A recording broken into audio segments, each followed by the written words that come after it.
Bien sûr, de crypto, les infos crypto pour ceux qui n'ont pas le temps. Attention! Non, je déconne, les gars. J'ai pas trouvé de titre pour ce matin, mais j'ai quand même plein de petites choses à vous montrer. On va faire un petit résumé. Vous allez voir qu'on est toujours au même endroit. Finalement, on va voir par où ça va péter. Le BTC, il est repassé sous les 29 000 dollars. On est à 28 950 ce matin. On perd 1,6%. Ethereum qui perd 3%, 1900 dollars. C'est rouge, très très rouge en ce dimanche matin.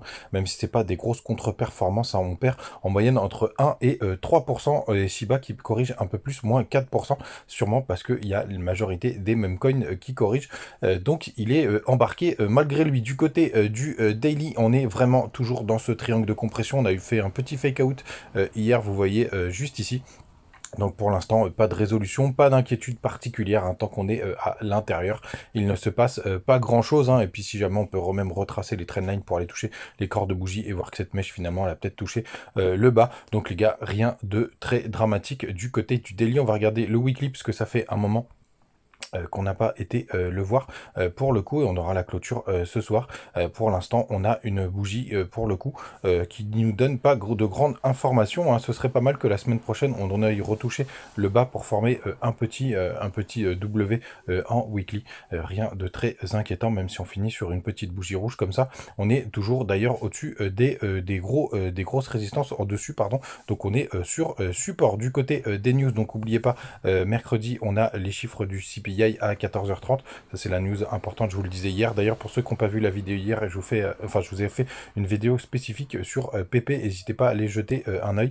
Du côté du long short ratio, j'ai vu ce matin, malheureusement, qu'on avait une majorité de personnes qui étaient en long à 56%. Du côté des open interest, on a quand même des positions qui sont assez stables. Donc rien de dramatique, hein, les gars, que vous l'ayez en tête. Et sur le spot, par contre, ça achète pas du tout. Ça a tellement acheté du PP, je crois que ça a calmé pas mal le spot. Mais en tout cas, on est en train de se stabiliser ce matin. Faudrait que ça tienne. Et surtout, n'oubliez pas, pour que le mouvement soit soutenu, il nous faut un achat sur le spot du côté des funding. On a eu un gros pic négatif hier. On est repassé en positif, mais rien de bien méchant. Bref, toujours un indicateur neutre. Ce qui est le plus important en ce moment, c'est de regarder les achats sur le spot. Et c'est vrai qu'on pourrait avoir encore un petit peu de nettoyage. Du côté du dollar, on est toujours sur cet énorme support, hein. Ça va nous donner pas mal de directions. C'est pour ça que mercredi, avec ces chiffres de l'inflation, je serais quand même pas surpris qu'on ait enfin une direction. Les gars, je vous laisse du côté de TikTok et on va analyser un nouvel altcoin, parce que je vous ai promis de faire la chasse. Un altcoin que j'aime bien du côté de YouTube et Instagram, big up sur TikTok. Donc la crypto du jour, une crypto que j'aime beaucoup, c'est Dusk. Parce qu'elle est sur un énorme support, vous voyez juste ici. Et d'ailleurs, si on considère qu'il y a un range, on repassera en H4. Attendez, on va prendre un peu plus de recul, on va passer en weekly. En weekly, on voit quand même qu'on est en train de retester cet énorme support qu'on avait, ce range qu'on avait ici. Il y a un peu plus d'historique, mais pour le coup, il y a des belles performances du côté de Dusk à avoir.